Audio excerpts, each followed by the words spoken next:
Boa noite, ouvintes da Alma Londrina Rádio Web. Começamos hoje um ciclo de entrevistas com os candidatos a prefeito de Londrina nas eleições que acontecem agora no próximo domingo, dia 2 de outubro.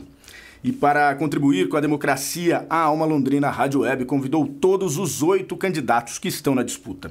O problema é que dos 8, 5 candidatos apenas compareceram às entrevistas.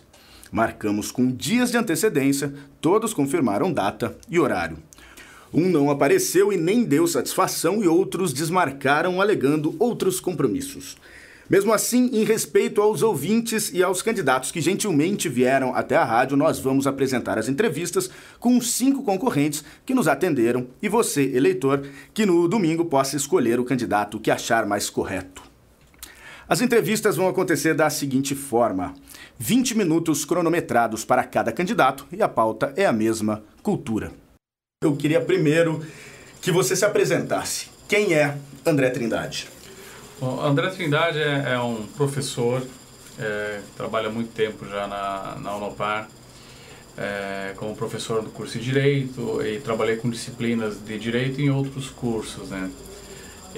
Advogado, pai de 2 crianças, do Davi e da Lívia. O Davi tem 4 anos, a Lívia vai fazer 2 agora, em outubro. Casado com o Daniele, e uma pessoa que sempre gostou de política, mas sempre gostou da boa política, né? Nunca concorri a nada, é a primeira vez que eu faço parte de uma eleição e creio que nós temos um bom espaço aí para mudar o Brasil, e a ideia é aproveitar esse período da eleição para mudar um pouco esse cenário de política que está tão desgastado no Brasil. As promessas que são feitas hoje são promessas muito vagas, são promessas que o eleitor já sabe que não serão cumpridas, e que eu sempre falo nos debates, nas entrevistas, que muita coisa que é prometido, que o próprio candidato que promete, ou ele não conhece a realidade de Londrina, ou ele duvida da inteligência do londrinense, porque ele muitas vezes se promete coisas que são claramente impossíveis de serem cumpridas. Ou por questão do orçamento, ou por questão de própria disponibilidade do município em fazer, ou da própria legislação que limita a cumprir certas promessas.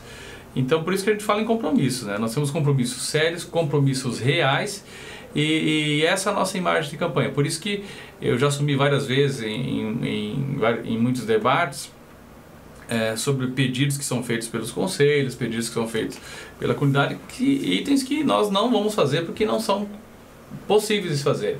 Porque a nossa proposta é uma proposta pé no chão, uma proposta de fazer compromisso, de assumir compromissos com o londrinense, mas compromissos que possam ser realizados, compromissos factíveis, que nós temos condição de implementar.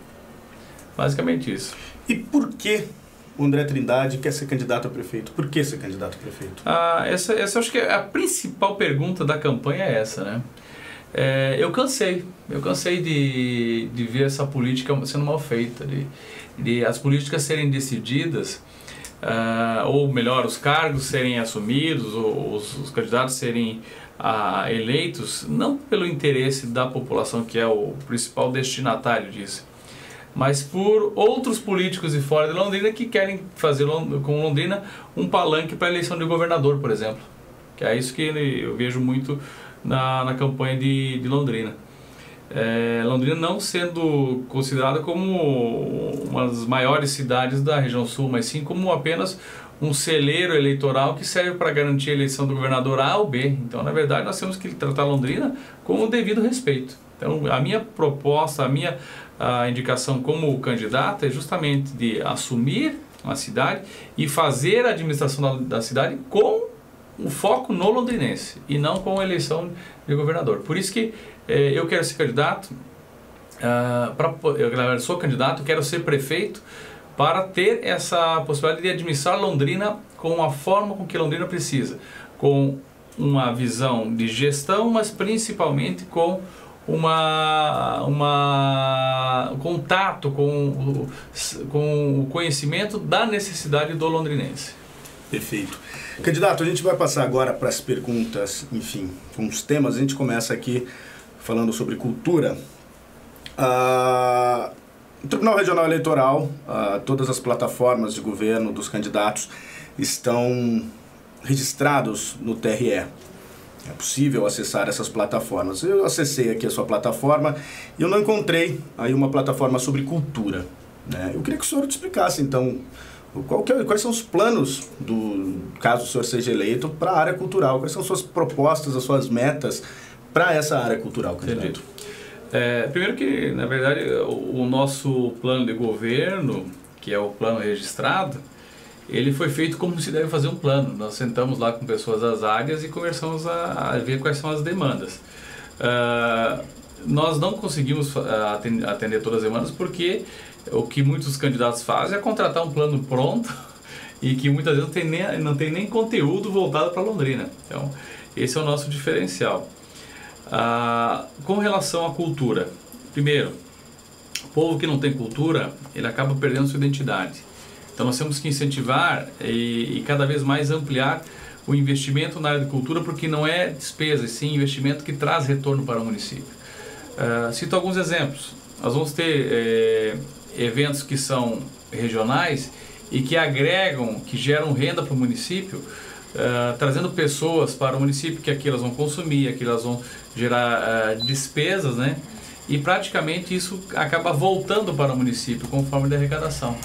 Então, um exemplo próprio da agricultura. O Programa Municipal de Incentivo à Cultura, PROMIC, é um programa que nós vamos manter e ampliar com destinação a fazer eventos de pequeno, médio e grande porte que possam agregar tanto para o desenvolvimento cultural da região, atendendo às demandas dos vários setores da cultura, mas principalmente trazendo eventos de cunho maior para o município que possam trazer Londrina para o foco dos eventos nacionais. Então isso faz com que pessoas venham para Londrina, que elas conheçam o município e gera um desenvolvimento na cidade. Então um dos exemplos é o próprio PROMIC, que é um projeto que já foi implementado, que funciona, mas que teve uma redução no orçamento do ano, na própria cultura, teve uma redução do orçamento do ano 2015 para 2016, sim, e que impactou diretamente nesse projeto. Sim. Então o PROMIC ele foi impactado em decorrência dessa redução. Então o nosso compromisso é manter e ampliar, porque é um programa que funciona, que deu certo. Então, seria um exemplo, né? Agora, como ampliar, né? A gente teve, o senhor citou, a redução, a gente teve, quem trabalha com cultura sabe disso, houve um contingenciamento, houve um contingenciamento geral na prefeitura e, obviamente, as verbas ali do PROMIC acabam também sendo atingidas. E a gente sabe que o município, a situação financeira do município não é a mais confortável, né, para uma cidade do porte de Londrina e as suas demandas. Como fazer isso? Como conseguir aumentar esse investimento do PROMIC, candidato? Isso na verdade, a gente não pode trabalhar um orçamento de forma isolada, né, da cultura, da saúde, da educação. Nós temos que trabalhar primeiro com uma otimização dos orçamentos que existem e segundo, que é o principal ponto da nossa visão orçamentária, nós temos que ter competência para captação de recursos. Hoje o Londrina não tem funcionando de forma efetiva um escritório de projetos. Nós temos o IPU, que trabalha com foco, nós temos a CODEL, que tem uma outra característica, mas nós não temos hoje competência, competência com pessoas nós temos uma instituição, um órgão que tem esse foco de geração de projetos. Eu cito um exemplo aqui maravilhoso de Londrina, que funciona muito, que é o Hospital do Câncer. Eles têm uma estrutura própria só para captação de de recursos através de projetos e que funciona muito bem. Então, o município ele tem que ter agilidade nesse processo de criação de projetos e pessoas competentes para buscar recursos para esses projetos. Isso funciona e faz com que o município reduza as despesas com outras áreas, podendo direcionar esses recursos para onde precisa mesmo. Veja, tivemos uma redução na cultura, tivemos uma redução na assistência social. São áreas prioritárias que poderiam manter ou até ampliar o seu orçamento se nós tivéssemos redução de custos em outras áreas que são beneficiadas por projetos federais ou estaduais. E com essa geração de projetos, com a captação que nós conseguimos fazer, nós reduzimos essas despesas e podemos direcionar para essas áreas. Seria um órgão Do município mesmo. Eu penso assim, de forma bem objetiva, um escritório de projetos. Então ele vai analisar na área da saúde, eu posso apresentar projetos em quais setores, e vai fazer captação de recursos, emendas orçamentárias. Tem muitos deputados que trazem emendas para a região e eu quero direcionar essas emendas para Londrina. Então vamos buscar os deputados dos vários partidos do Paraná e chamá-los. Olha, nós temos tais projetos. Quem tem capacidade de destinação? E é obrigatório ao deputado federal e ao deputado estadual uma parte das emendas terem destinação para saúde e educação, mas uma parte é livre também. Então, se eu tenho essa destinação para saúde e educação e para as outras áreas, eu consigo captar através dessas emendas. Consigo captar através de projetos federais, projetos estaduais, que fazem com que Londrina cresça e reduza a despesa nessas áreas, podendo direcionar para a cultura, por exemplo. Teriam que ser pessoas, vamos dizer, com um bom relacionamento político também, não teriam... São dois contextos. Primeiro, pessoas que conheçam de projetos, que para fazer projetos que tenham capacidade de captação tem que ter uma formação específica, né? E tem projetos das mais variadas áreas. Essa parte política, ela ajuda muito, porque ela consegue identificar para a captação de emendas orçamentárias dos deputados, por exemplo, eles têm que ter visibilidade dessa aplicação da emenda no município, para demonstrar que ele está fazendo um bom trabalho para o município. Isso eu entendo que é a parte política. Agora, a parte técnica de gestão de projetos tem que ser pessoas especializadas nisso, que conheçam a tramitação dos projetos, tanto em âmbito estadual como federal, e que consigam fazer com que o tributo, que é a principal arrecadação feita pelo município, que é uma arrecadação que na sua maioria é destinada tanto ao governo federal quanto estadual, retorne ao município em forma de ações específicas, né? Mas para isso eu volto a frisar, tem que ter projeto e projeto com qualidade. Certo. Então vamos dizer, não seria um investimento direto do município, por exemplo, com receitas próprias do município em projetos culturais. Seriam projetos que pudessem captar recursos para o município para que isso pudesse ser, vamos dizer, distribuído aos produtores culturais. Acho que são, na verdade, das duas frentes. Primeiro, projetos diretos para a área da cultura. Segundo, com projetos para outras áreas, sobra mais dinheiro em caixa para destinar ao orçamento. Então, se eu tenho um projeto para a área de Secretaria de Obras, eu posso ter uma redução do custo do município nas obras e destinar para outras áreas. Então, o que entrar de recurso externo no município, eu posso direcionar os recursos internos. Claro, isso dentro do cumprimento da legislação e dentro de uma previsão orçamentária. Isso nos leva a uma outra pergunta. Sobre a questão, um problema aqui na cidade que está se tornando um elefante branco, que é o Teatro Municipal. Parado, recursos públicos já foram investidos para erguer aquela estrutura que hoje está parada. Como é que o senhor pretende trabalhar especificamente com a questão Teatro Municipal? Essa pergunta até foi feita no Conselho Municipal de Cultura, né? E eu fui o primeiro a falar e falei que o município não tem condições de construir o Teatro Municipal. A previsão orçamentária é de 100 milhões. O município não tem isso em caixa para fazer. E eu não posso assumir o compromisso de construir algo que eu não tenho condições de realizar. Então, na verdade, o município não tem condições e não vai fazer o Teatro Municipal. Ponto. Saída para isso. Captação de recursos externos para poder viabilizar. E eu imagino que se crie não o Teatro Municipal de imediato, mas salas dentro do próprio teatro que possam dar a utilização dela num curto e médio prazo. E a longo prazo, com essa captação de projetos, que hoje está mais difícil porque o governo federal também não tem muito lastro aí para poder financiar, aí você conseguiria efetivar o Teatro Municipal.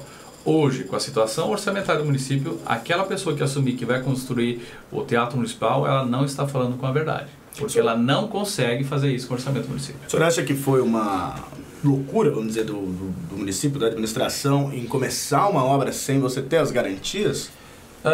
Eu não sei se posso identificar como loucura, mas quando você depende de verbas federais que elas não vêm, o teu projeto para. Então, o município cumpriu até onde sabe, até onde conhece a parte dele. Só que o governo federal não, pela informação que nós recebemos, não repassou os valores necessários para dar continuidade na obra.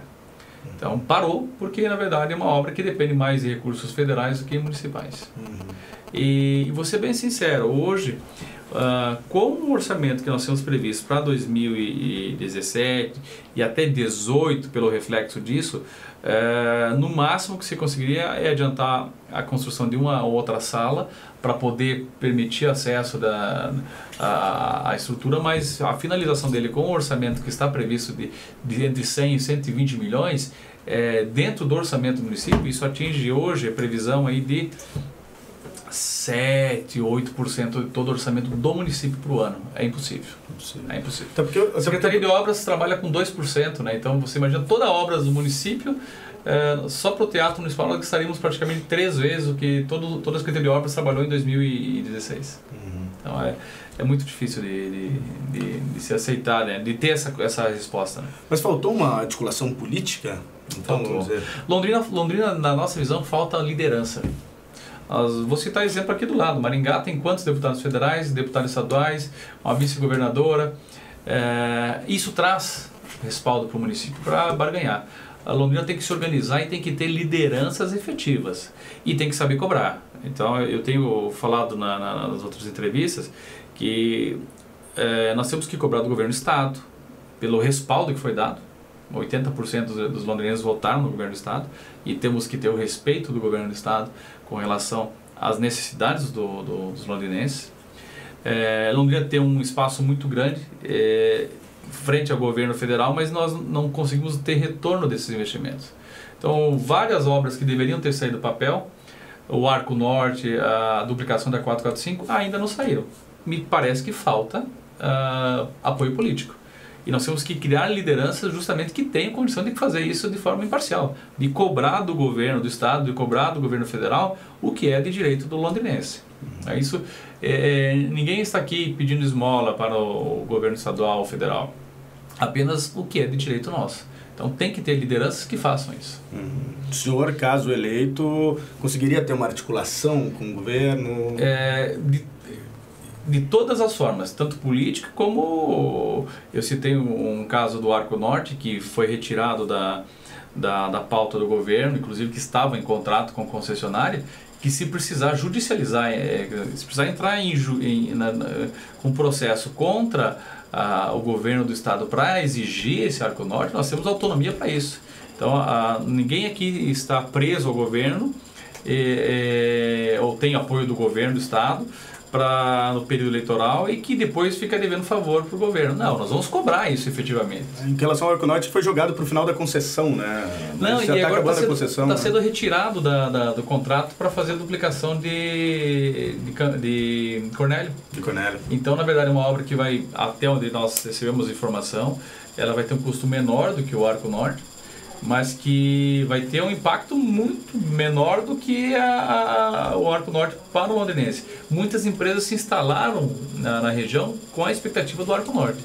E isso não se efetivando, praticamente vai prejudicar toda a economia local. Londrina sai perdendo. Né? Só para a gente contextualizar aqui, o ouvinte, o Arco Norte é um projeto que estava previsto no contrato de concessão com as concessionárias, com a concessionária de pedágio. Ele iria sair ali do trevo de Ibiporã, cortando a Zona Norte até ali a divisa entre Cambé e Rolândia, assim, ia desafogar a Avenida Brasília, ia tirar a BR da Avenida Brasília e ia passar ali por cima, ali pela Zona Norte, ali próximo à Varta. Esse projeto, infelizmente, ainda não saiu do papel, né? Candidato, ainda sobre cultura, vamos voltar aqui à cultura. A gente tem o problema dos espaços ociosos aqui em Londrina e a gente tem um exemplo claro agora ali na sede da ULIS, onde nós temos a ocupação do movimento dos artistas de rua de Londrina. Como é que o senhor pretende trabalhar com essa questão dos espaços ociosos e diretamente ali também a questão do espaço da ULIS? Primeiro, esses espaços ociosos têm que deixar de ser ociosos. Eles têm que ser ocupados, né? Ocupado no sentido de a prefeitura tem que mapear, identificar o perfil de cada espaço e verificar qual é a maior necessidade por prioridade. A sede da ULIS foi ocupada porque eu acho que faltou uma antecipação do próprio poder público em identificar a necessidade daquele espaço e verificar se ele poderia ou não, ou se tivesse algum outro espaço específico para o grupo que fez a ocupação, né? Então tem que antecipar isso. Nós temos vários espaços em Londrina que podem ser utilizados e devem ser aproveitados ao máximo. Então a prefeitura tem que mapear isso e ter essas informações. Ali no caso do senhor, sobre a questão do prédio da ULIS especificamente, ali, né? Como é que o senhor trabalharia ali com essa questão? Porque ali o pessoal da ocupação, eles conseguiram uma garantia da administração de permanecer ali até o final do ano, né? Como é que o senhor pretende trabalhar isso, caso eleito, a partir de 2017? Nós já temos um compromisso com eles da manutenção do espaço. Claro que se não houver um espaço mais adequado para eles, mas isso a gente tem que fomentar essa disponibilidade. O que nós temos que fazer é antecipar esses processos. Nós não podemos deixar que ocorra a ocupação. Nós temos que identificar antes qual é a área ociosa e fazer destinação antes que aconteça isso. Perfeito. Candidato, nosso tempo está esgotando já, passou rápido, mas eu queria que o senhor, nesse último minuto, que o senhor, enfim, deixasse a mensagem para o eleitor que está indeciso, né? O senhor deixasse aí a sua mensagem para a gente encerrar. Bom, Londrina é uma cidade que tem muito a crescer, ela já pagou muito pelos erros administrativos e ela entrou nos trilhos na última gestão, uma gestão que foi muito transparente, muito honesta, que é a obrigação do gestor, diga-se de passagem. A nossa proposta é dar continuidade. Nós vamos trabalhar com uma Londrina até o 2034, que é a Londrina centenária. O nosso planejamento não é planejamento para 4 anos com vistas às próximas eleições, sim um planejamento que vai fazer com que Londrina cresça, uma Londrina que todos os londrinenses possam se orgulhar cada vez mais do espaço dela. Então a nossa proposta é uma proposta pé no chão, uma proposta de campanha que não vai prometer algo que não vai cumprir, isso já tem batido em vários debates, e que sinceramente vai fazer o melhor por Londrina. Essa é a nossa. E peço a todos que no dia 2 votem 23, que é o nosso número, e tenho certeza que o compromisso melhor para a cidade é o que nós estamos apresentando. Perfeito. Chegamos aí ao final da entrevista, candidato André Trindade. Candidato, obrigado pela sua presença aqui no estúdio da Alma Londrina Rádio Web. Boa sorte, boa campanha para você nessa reta final. Aí, gente, Alma Londrina Rádio Web contribuindo para a discussão da cidadania, para a formação da cidadania e da nossa democracia aqui em Londrina. E a gente continua ouvindo os nossos candidatos, que nos próximos 4 anos vai ser a pessoa responsável por tomar as decisões aqui na cidade. Obrigado, gente. Até a próxima.